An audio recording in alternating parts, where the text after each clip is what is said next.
Welcome back to the Live Your Best Life podcast, where we explore the people, experiences, and philosophies shaping success and meaning in today's world. Today, we're joined by Ryan Long, CEO and founder of National Gold Consultants. He's built a company on conviction, not trends. He's a leader guided by faith, grounded in family, and focused on protecting what truly matters. Join us as we talk precious metals, generational stewardship, and why wealth without values misses the point. Let's get into it. Legacy starts at home.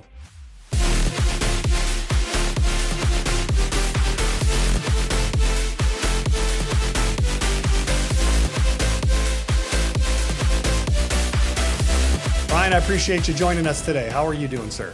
Hey, Tim, I'm doing very, very well. Thanks for having me. I appreciate it. Good. Well, before we get into talking about National Gold Consultants or gold in general and the economy, wanted to kind of let our viewers get a chance to know who you are. So, what's a typical day for you look like? How long do we have, Tim? No, I'm just kidding. Everybody has to work for a living, Tim, right? Yes. We can't sit in our hands and I always like the quote I've heard. We all have 24 hours in a day to work. Some just choose to work differently. I love my 9 to 5. I love what I do. I love helping advisors with the education of how precious metals fit inside of portfolios for clients. But with all that said, I also like leaving around that 5 o'clock hour and leaving work at work. I love spending time with my wife and 2 kids, Tim. We are active in our community, lots. I mean, I'm in the stage of life that my kids are starting to grow old, and the busyness of their sports schedules, Tim, that keeps us busy. Oh, I know the feeling. How old are your kids? I have a 14-year-old and a 12-year-old, so we're in the thick of it right now. Yeah, those are fun ages, though. And what's the old saying? You only have 18 summers. I know, and looking at 3.5 left for my 14-year-old. So here we are. Yeah, so I'm guessing your family keeps you grounded. Family keeps us grounded. Faith is probably the largest grounding of it all, and faith first, family, there with the close second. Sure. But so we're active around in our church and our community, and I love keeping the work at work and the personal life personal, because and that's really what matters. Yeah, it's hard to do though sometimes. So how do you keep that balance between faith, family, and then leading your business? If I had that answer for you, Tim, maybe maybe we wouldn't be here right now either. It is tough. It's tough to have that work-life balance, but the older we all get, the more you have to. You have to protect that time. You have to be around those that it's our biggest mission is raising our kids so they can go off and be successful, and whether that's personal, obviously, but business wise as well. The main thing is starting the weeks off having the vision, having that time alone with yourself, and my quiet time with the Lord every morning is what I do. It's all the framework of starting the day off right. Yeah, and I don't think enough business owners understand that when they first get into it, because you're grinding and grinding and grinding away, and sometimes you neglect the family or you neglect faith, right? And it's something that's so important to take all of that and combine, but also have the time to spend on each one of them. Obviously our wife, our children, as well as our faith. But we also have to run a business, which it's hard to balance them sometimes. So, that's, I think when I'm talking to other business owners or talking to like our team, I tell them, man, I don't care what it takes. You guys have something going on with your kids, leave. Go do that, because you're going to regret it one day if you don't do that. So I'm sure you feel the same way with people that work for you at National Gold Consultants. Yeah, having that work-life balance is huge. Having that flexibility is important, but having the framework of just faith and integrity at the root of everything, Tim. Business and things will be around. I remember years ago. I mean, this starts to date me, but 20 some years ago now. Having the grind and doing that and neglecting family before we had kids. And now you look back and you look at the stage of life you're in, you go, no, we can't repeat that. You got to continue to have that like you said, 18 summers for your kids and your Yes. family. You have to take priority in that. Well, let's talk a little bit about National Gold Consultants because, I mean, did you just wake up one day and say, I want to be in the gold business? I mean, how did National Gold Consultants come into fruition and how long? Kinda. I was Tim. I was the one. Nearly 25 years ago now. I was the one that worked my way through college. I had little side. I call it side hustle, side businesses. I did not need the financial aid for college because I was working my way through. I took the financial aid out, and I actually bought physical gold and silver with said student loans.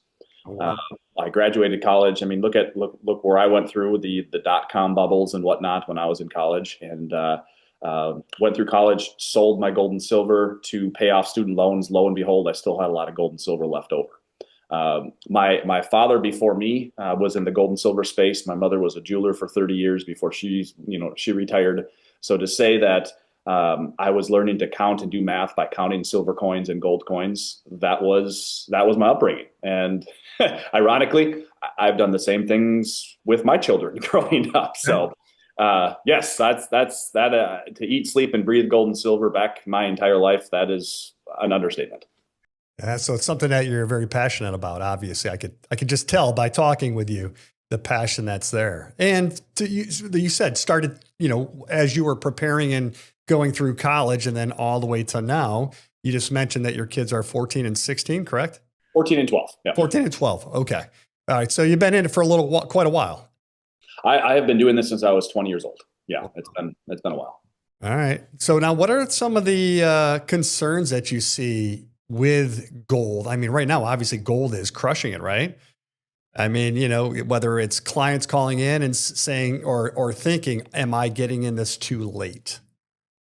It's the fear of missing out trade, right? It has the proverbial ship left the dock.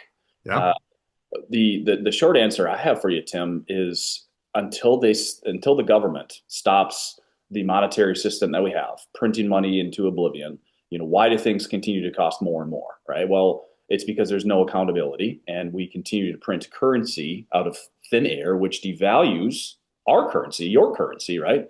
So the answer is we get the question a lot: is where do we think the price of gold and silver are going to go from here? And the polite answer I have, it's going to go to where it needs to go to keep up with your purchasing power. No one has. I always like to say I lost my crystal ball yesterday. No one has that proverbial crystal ball. No one does.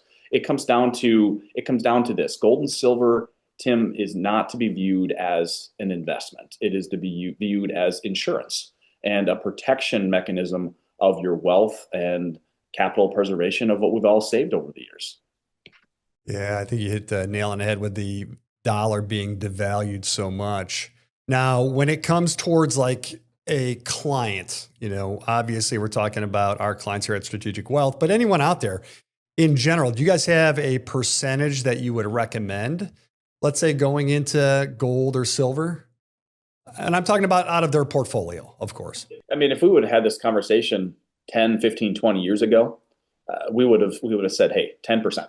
10% is that hedge. If you're watching this visual, or maybe you're listening, I'll try to describe this. I use my arm and a counterbalance in the middle as a seesaw or a teeter-totter, depending on what part of the country you're in.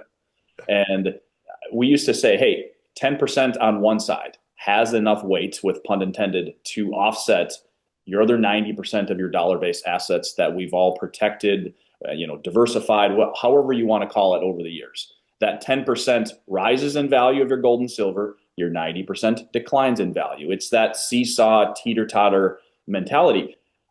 Tim, over the last probably 3-4 years, everything's changed.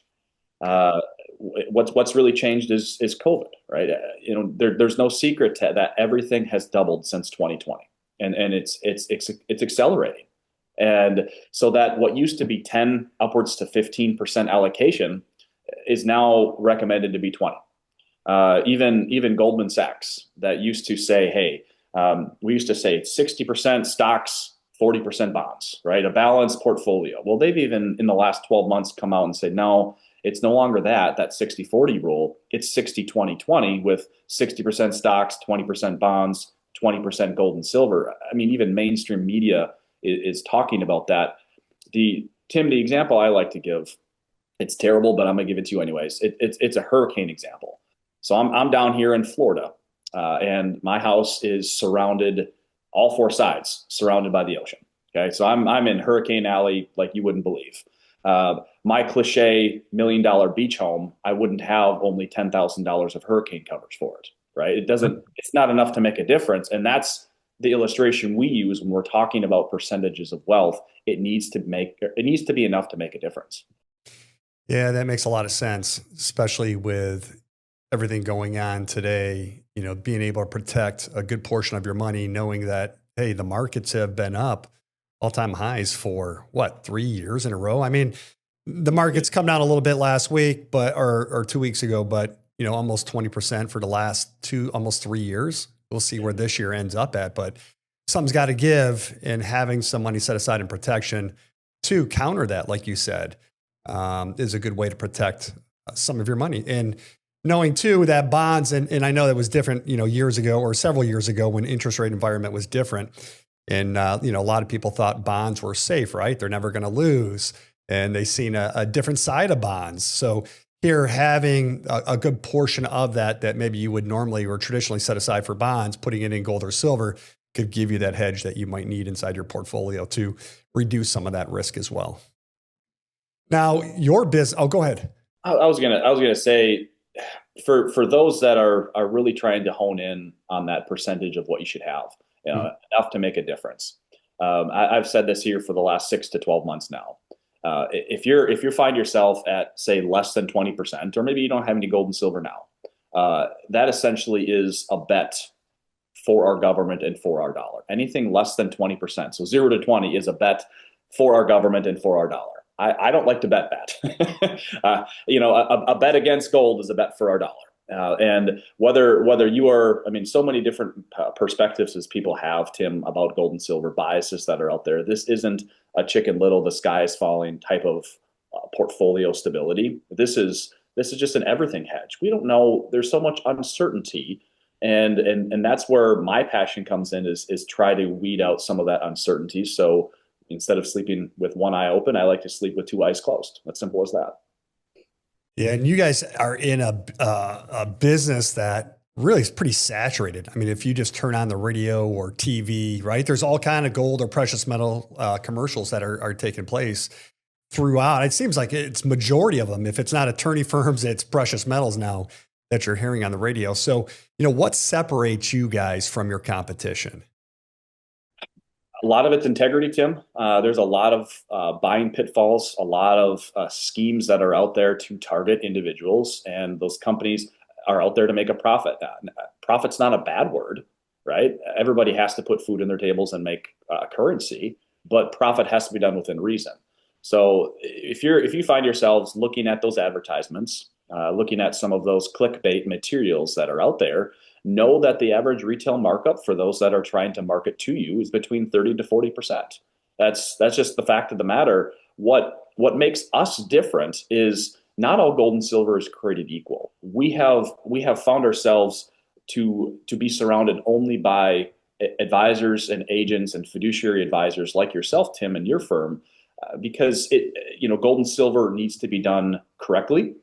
We do not have general access to the public. The public does not have access to us. They have to come through their advisor. And that's what makes us different, is we are there in the education world to help educate clients, educate advisors, to make sure that clients are not held within the crosshairs of this industry.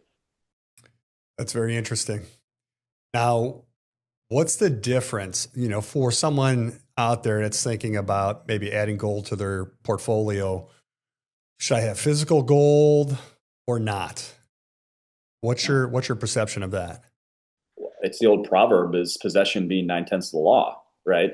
When you look at the difference between paper gold or paper silver and physical metal, another terrible. I'm just great at terrible illustrations for you. I'll give you another one. We're boarding a cruise ship, right? The cruise ship happens to be the Titanic. We know the history of what that Titanic is going to do, but we get on the cruise ship anyways. And the crew member shakes your hand and says, "Hey, Ryan, I've got two options for you. We know the history of what this vessel is going to do. The first option is we can put the life preserver around your neck right now. Here, you can have it, or we can give you a certificate saying you own said life preserver. Which one would you take?" Right? Possession is 9/10 of the law. The ETF, or the exchange traded industry that you buy paper, gold, and silver, it's highly leveraged, highly volatile. And when I mean leveraged, if you read the actual prospectuses of these funds, which I have, I'll share you some of the or spare you some of the details. But in amongst these 200 to 300 pages, it states that the gold and silver in these funds are not only highly leveraged 200 to 300 times to one. A lot of the gold that are in these funds are leased, so they don't even own said gold and silver. So it's musical chairs. When the music stops, who gets the actual chair here? All paper versus physical aside, physical historically outperforms paper quite substantially, just due to supply and demand. What most individuals are not aware of, Tim, when you look at the total global supply of physical gold, it only fits in 2 Olympic size swimming pools. There's only so much that goes around. So when we have the 2008 type events, when everybody's 401k turned into a 201k type scenario, everybody marched into physical gold and silver. And what did that do? Well, it created extremely strong demand, and the price reflected much higher in the physical world than it did the paper world. It's just hands down and checks all of the boxes off of what we're looking to do. But what if someone doesn't want to hold the physical gold? Like, if what are they're thinking, right? Hey, Ryan's going to mail me some gold in the mail. What do I do with it? Where do I keep it? So can you explain, for most people out there, what to expect? Absolutely. I mean, that's what we do. Is we literally and physically mail all of the gold and silver directly to the consumer. It's all insured. It's all safe and sound. We're very good at what we do as far as distribution is concerned. Most of the people and the folks listening to this, you're going to want physical possession, right? You have it, you own it. It's private. No one knows about it. It's non-reported. All of these things. But for those that say, maybe even myself, I'm in hurricane land. I don't have a basement. I don't have the dirty, down the basement type of closet to put stuff in. There are storage options, and I even utilize some storage options not only for my business but also for myself personally. So there are vaults that can be stored for you. It's cheap. It's about a half a basis point, 0.5% per year for storage. It's for those, I would say we only see maybe 1 out of 100 transactions that prefer to go that route, Tim, because people want it. It resonates with people. For show and tell purposes, when I talk to my clients, I've gone on Amazon and I have purchased, I want to say it was like a Bible safe is what I typed in. Yeah. Honest to goodness, looks like a Bible, feels like a Bible. The pages feel real. Inside of it is hollowed out, and it has a little safe with a key inside. You put that right in your bookshelf. And I have done this. You can literally put $950,000 worth of gold inside of this little Bible book. Okay. So the other mind monster individuals have is, where am I going to put this stuff? How, I don't have enough space for it, but I use that example to say, everybody's got space. Everybody has that dirty closet in the back that no one knows about. But yes, storage is an option for those that are, even like myself, worried about hurricane. Well, if you could put $1 million almost in just one book, there's plenty of room in your house to store the amount of gold that you're going to want to buy. Wow. So we talked about using gold to, let's say, protect some of our money, right? To hedge against the volatility in the stock market. How are people using gold, or how can people use gold to create some income? That is a little tougher, Tim, because when individuals are looking at income, right? The last thing it's the power of 4 or 5%, right? You can take X amount out and you can receive this as income. For those looking or at retirement, the gold and silver trade, the downfall you're going to have is yes, it does not produce a yield. It does not have a dividend that's going to be coming your way. We do have a lot of clients out there, Tim, that do take advantage of every 6 months or so, they liquidate a small chunk you know, just so they have assets to live off of. I've supported a lot of clients in that way. The target individual that we're really looking at here, I mean, this is an asset class that builds legacies. This is an asset class that's similar to health insurance. You don't get rid of your health insurance because you feel well today. You don't know what tomorrow is going to bring. But for those, we help rebalance all of the time because we start at that 15 to 20% allocation number for individuals. But what happens when gold and silver rises? Well, when gold and silver rises, remember that seesaw mentality, your dollar-based assets, realized or unrealized, decline. So you might start off at 20%. You might wake up the next day and it's 40%. Well, yes, that time is, you do take some of the winners off the table and have liquidity. It's extremely simple to do so. But yes, the downside of it is it doesn't produce a dividend. And I'm not, and I didn't bring that up to bring like a downside to gold, because that's not what I was trying to do there. Just wanted to kind of explain to people that we're not really buying this for the income purpose. We're buying this to hold on more long term, right? So that's what I wanted to get out of that. Exactly. So you explained it, you explained it well, where the reason why someone is going to buy gold is to hold on to it, to reduce volatility and for long-term growth overall. Now, how do you respond to skeptics out there who say, gold doesn't produce that yield? And I'm guessing it's probably going to be what we just talked about for the most part. I mean, that's what skeptics will say is gold's a relic. Doesn't produce a yield. Yeah. Anybody that has lived in the last 65 years has not seen a currency crisis. Okay. So they're going to say, hey, stocks and bonds have everything on paper, this and that. And there's not a doubt. I'm not bashing that or down upon that. Things have to be diversified, right? That's why we're only talking a small chunk of your portfolio to be held inside of gold and silver. But if you look at our dollar, look at our currency, it became fiat backed by nothing in 1971 with Nixon. We got off that gold and silver standard when he said we're going to temporarily suspend it. Well, here we are, end of 2025, we're still temporarily suspended. So yes, I mean, those critics that are out there, they just don't understand it, Tim. They don't understand the importance. We're not putting all of clients or your assets into gold and silver. I'm not putting the tinfoil hat on and running for the mountains. This is not a fear trade, and that's what a lot of skeptics will say. No, this is just sound money. It goes back to 6,000 years ago, sound money. And about having a diversified portfolio with a percentage of that in gold or stocks or bonds or, whatever someone is interested in investing in. I mean, even, right now, we're talking about crypto, right? And look what happened to the crypto market recently. So, if someone wants to invest in crypto, like anything else, invest the amount of money that you're willing to lose. I always say to anything, even if it's the stock market. I mean, generally, if we look at the last, 20, 30, 40 years, you could see where the S&P has gone or any one of these other indexes. But when you're going into something like this, you have to expect that there is going to be volatility from time to time. And depending when you get in, you may do well in the stock market or you might not, depending on when you get in, right? So the same thing, whether it's crypto or gold or anything else. I don't mean to compare crypto and gold, trust me, but I'm just using that as an example because that's been on the minds of a lot of people recently. Like, hey, now is the time to get into crypto. But that's for another segment. So I don't need you to get into the crypto market itself. But, how about when it comes to gold and taxes? Because I don't think a lot of people understand how their gold is going to be taxed, or is it going to be taxed? That's a big concern or a big question that some people have.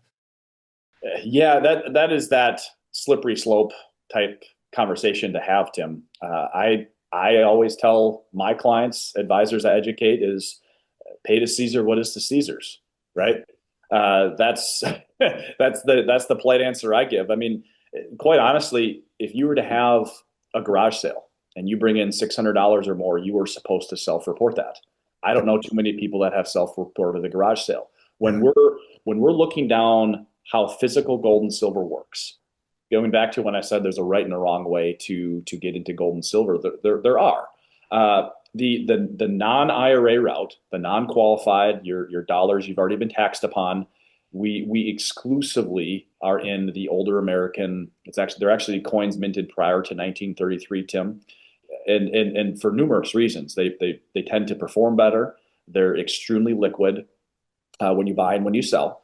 But also, as far as reporting requirements are concerned, there aren't any from our wholesaler dealer type end of it. So Okay. when a client purchases said metal, there isn't any reporting that we send into government. When they liquidate it back to us, we don't have to report anything. It turns into that honor system, pay to Caesar what is to Caesar's. But we utilize this as the long-term build generational wealth type of mentality that no Sure. one knows what you have. And that's where that legacy planning comes into play. Yeah. And I don't think a lot of people realize too, or it's one of the questions that they do ask us when they're calling is, can I put gold into an IRA? Does it have to be a non-qualified asset? So I'm glad you explained that. But legacy planning can be huge here with gold, I'm guessing. It can be. We get asked often, like, "Hey, can I give this to my beneficiaries? Can I give it to my children?" Yes, absolutely. You want to make sure they understand the importance of it, so they're not run into a pawn shop when you're done. That was the last thing you'd want. But Sure. as far as legacy planning, I mean, this is a great way to build generational wealth because what I mentioned before, and I'll say it again, privacy is extremely important, especially in this day and age we live now. To my knowledge, I mean, other than cash, this is, to my knowledge, the only other private asset that we have out there that we can build wealth with. Yeah, I know this is getting off the subject a little bit here, but when we moved from Cleveland to Detroit, this has to be probably about 15 years ago. I had probably about 200, maybe 250 coins, silver dollars, and had them in storage in just a bin in my garage. So when I was opening the bin up, I noticed that the boxes were there, but the coins weren't. And I remember asking the kids, I'm like, hey, do you guys remember what happened to this? And they brought up that before we moved from our last house, they buried it as treasure. Oh no. So I had to go back to that house and ask them if I could dig in their backyard where the kids thought they had buried the treasure. Well, unfortunately, it wasn't there. Oh, you need that buried treasure map. I need that buried treasure map. So I don't know where the kids did. They probably spent it, but they were only about 10 at the time. So I don't know what they did with it, but it's somewhere in someone's backyard. But interesting there. But are there any overlooked opportunities out there or common mistakes, I guess you would say, when clients try to include gold in their plan without really any type of guidance from an advisor or someone like yourself? Common ones, absolutely. They're all over the place. That is where my organization sounds the absolute alarm. Working exclusively with advisors and agents that are out there, we educate advisors saying, hey, you need to let your clients know that you can be a resource for precious metals, because if you're sitting yourself as a client in their shoes, you've already done everything else that your great advisor has done to help you out. I mean, Tim, you've already well diversified every one of your clients, right? But if you haven't brought up gold and silver, are they going to bring it up to you when they see the advertisements on TV? That is where, when clients go elsewhere and they do not bring it up to their advisor, that is when they hit that retail schemes of 30 to 40% markups.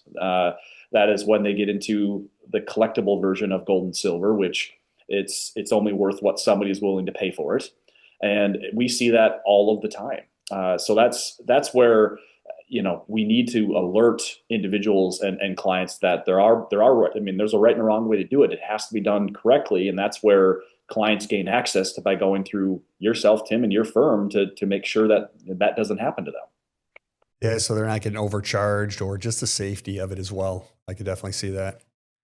Now, we talked a little bit about healthcare costs a little bit ago, rising healthcare costs, I guess. So how can gold help against inflation towards like healthcare costs?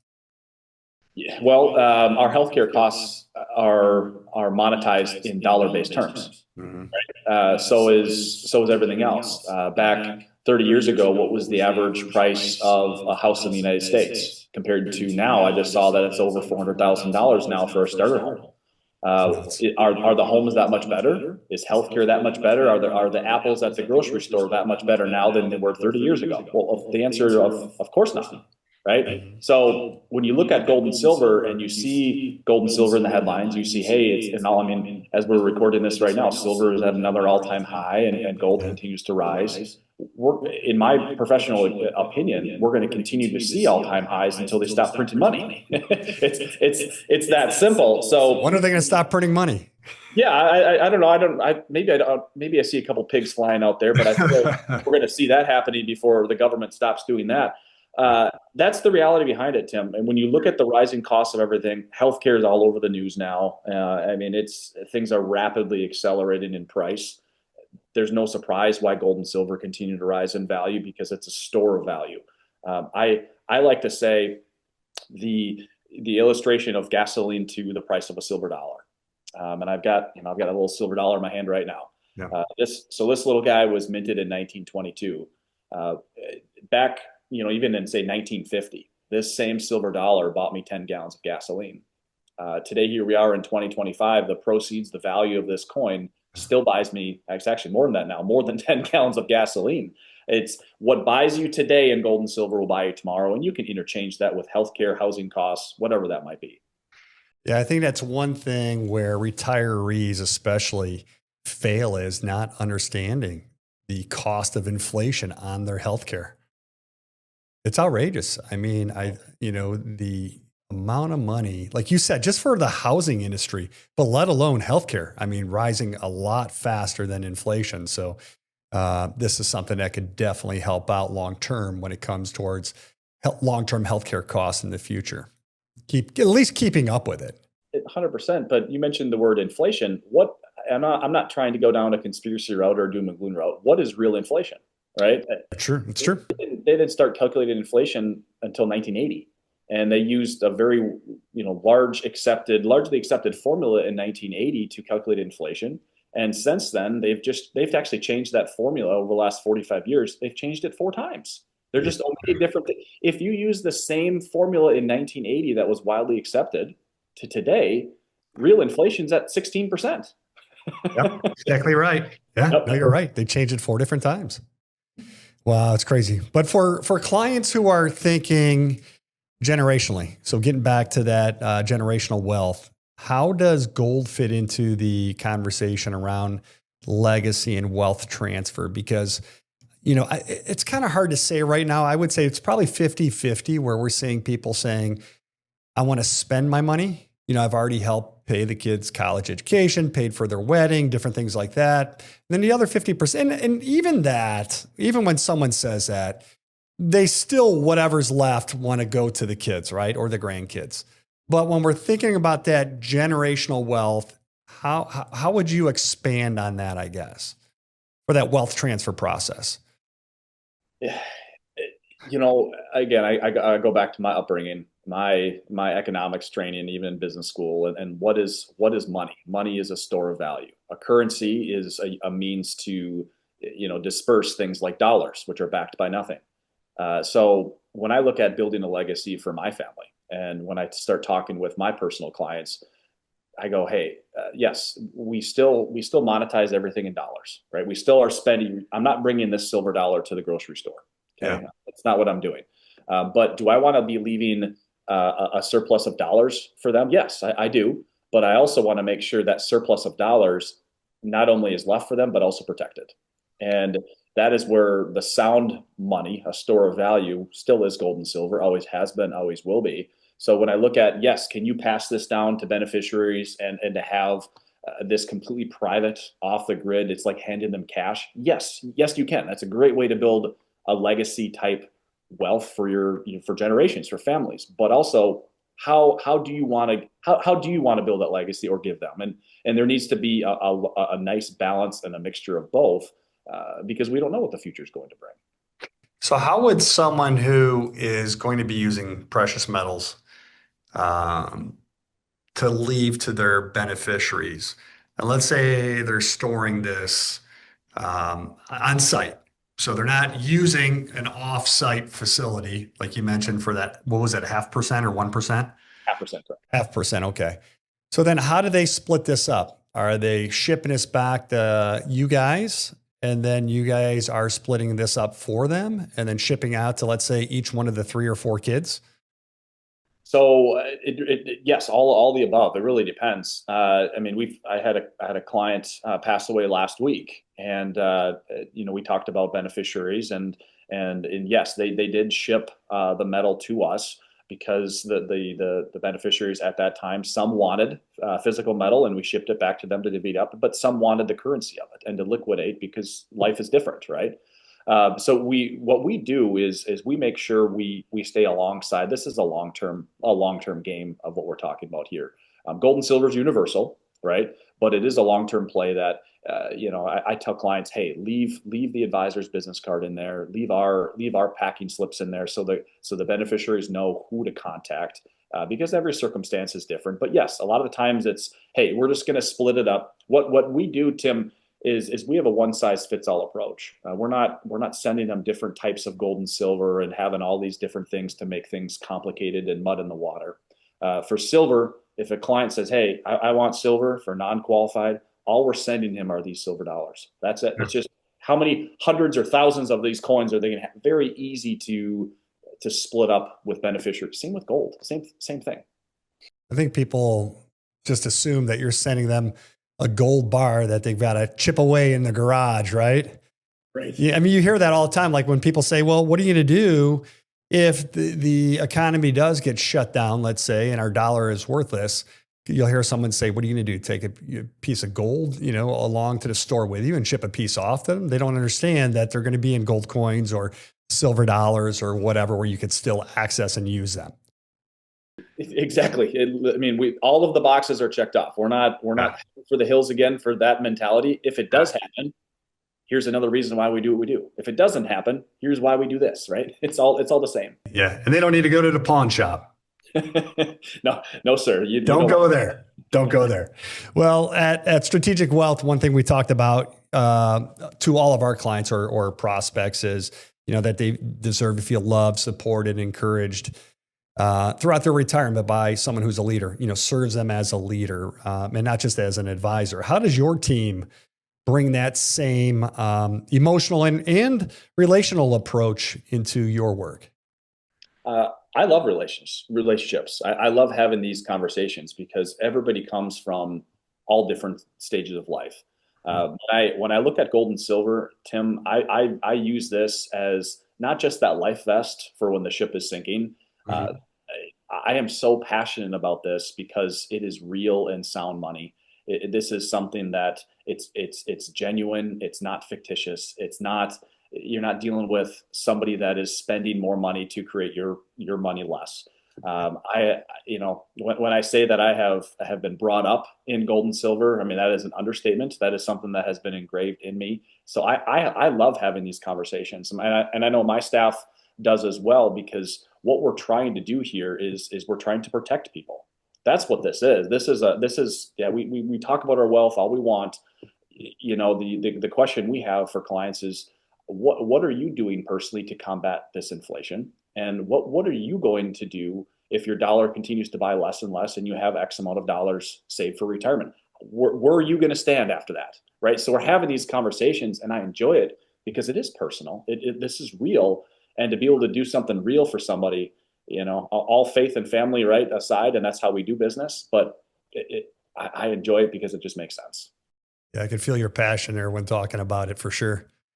Now, what do you wish more financial professionals understood about the emotional side of wealth protection and using gold for the wealth protection? Well, from an emotional standpoint, money is the root of all evil, right? When people start to talk about money, people get defensive. If you lose money, people get defensive.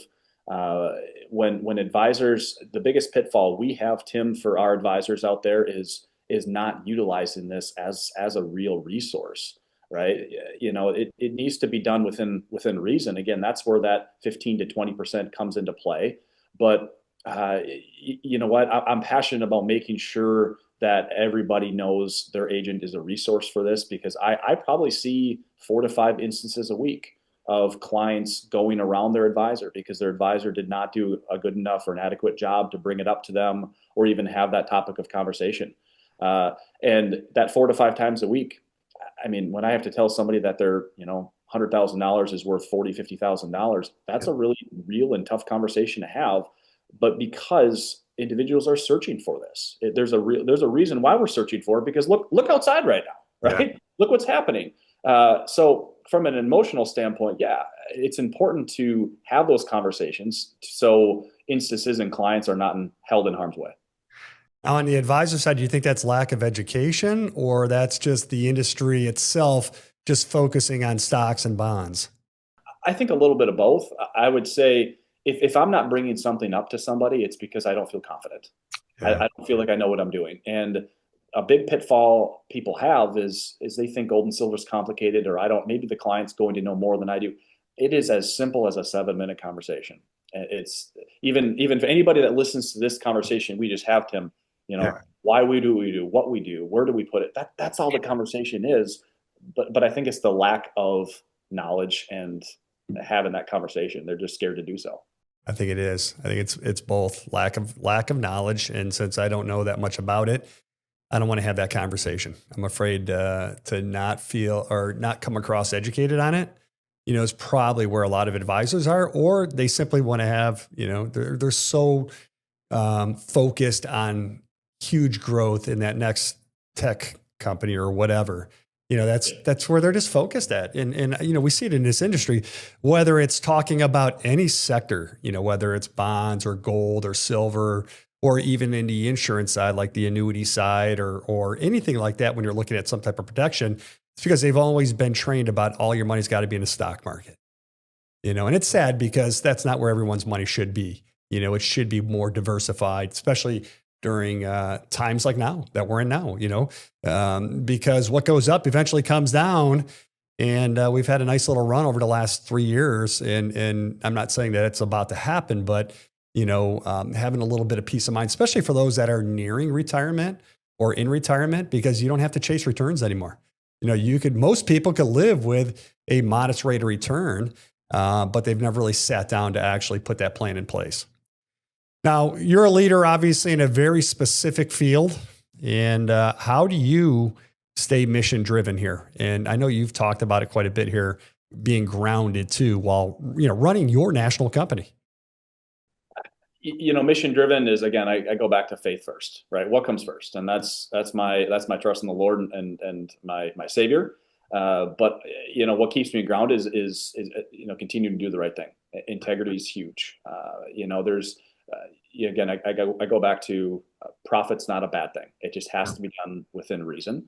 And I've been blessed over the last few decades that I've been doing this. Now it really comes down to my passion is helping individuals to make sure they can protect their wealth, like I have protected mine, like I protected my clients. The education that we have for individuals out there, because I truly believe in the pit of my heart that. Again, I'm not saying Chicken Little, the sky is falling, but sure. we are coming into some extremely unprecedented times. We are long in the tooth for our dollar being fiat. We're long in the tooth for a market crash. We're long in the tooth for a real estate crash. And when you have an everything bubble like we're in, it's not just one, it's everything. It's that pent up energy that's underneath the surface that make things explode. So keeping things grounded, I'm out there sounding the alarms. I'm having these conversations and, conducting financial classes, even at church and things like that, to educate people to say, hey, you need to understand the history of currency and the history of money. And that's where my passion and staying grounded, Tim, and I enjoy it. I really do. Well, I think you've pretty much answered this last question that I have for you, or almost the last question, because I got one more after this, but one thing I wanted to find out is what's one piece of wisdom or encouragement that you would leave with someone, really listening today that's worried about the financial uncertainty ahead. And I think you've kind of answered that with that last answer. But anything else that you would add to that? Well, where do we put our trust, right? And again, if you don't have your trust in the Lord Jesus Christ, then we don't even need to talk about money. We talk about that. And I've personally had conversations like that with clients over the phone, and it's awesome. And you want to talk about a powerful conversation and what really makes my passion continue. That having those.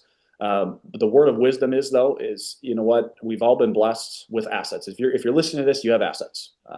Everybody's assets levels are different, right? And what it comes down to is this: being a good steward, protecting what you have, growing what you have, and to make sure you're aligning with people that align with you. That's what's really important. I agree. Well, this podcast call is called Live Your Best Life. We're big in helping our clients understand what they're trying to get out of life, trying to get out of retirement, uncovering those opportunities they never thought were possible, and then helping them come to fruition. And I think a lot of people going into retirement or considering retirement, they've thought about what they need to kind of keep the status quo, right? Maintain their same type of lifestyle that they're currently living. But we want them to think like outside of the box so that they could use their money and spend it to travel, to do whatever they consider living their best life in retirement. My question to you would be, what does LYBL, Live Your Best Life, mean to you personally, spiritually as well? Family, right? Family, faith, family. Money is a tool, all right? We all have to use it. We all have to spend it, right? But making sure that what I have been blessed with not only lasts, right? So I can spend time with family, spend time with, all that, but also so I can give back. I love giving and building a legacy, building wealth is a great tool that you can give back and give to people and give to organizations, churches. That's what it means to me. And, I hope for those that are listening to this resonates with you as well. It's not, what are we going to hoard away? Yes, you want to enjoy what you have. You want to enjoy your retirement, enjoy your money, enjoy your lifestyle, but also, what can we do to make everybody else better, right? And that's important. Yeah, we're not promised tomorrow. We got to enjoy every minute that we have. No doubt about it. Well, Ryan, I had a blast interviewing you here. A very powerful conversation, not just about gold, but about purpose, protection, as well as perspective. How could someone find you? I know you said that they have to pretty much go through an advisor. So are you saying if they're listening to this show, they need to give us a call, or should they call you directly? Yes, they need to call you and your staff, Tim. Okay. That's a great way. Then we can continue these conversations, but it needs to be facilitated through you, because ultimately, Tim, You're the one helping them navigate everything else. Okay. Yeah. I wanted to give you a plug for your company, but also letting them know that for the most part, they have to go through an advisor in order to get a hold of you guys. So appreciate you being here today. I know you reminded us, that real wealth isn't just measured in assets. It's measured in peace of mind, in the ability to provide and in the strength of the legacy that we leave behind. Here at Strategic Wealth Advisors Group, we believe everyone deserves to feel loved, supported, and encouraged, but also challenged to live your best life.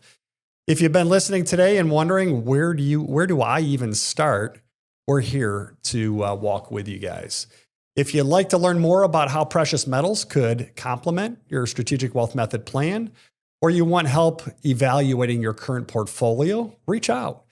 And if this episode encouraged you, pass it on to someone else that you care about. Until next time, stay grounded, stay growing, and keep living your best life.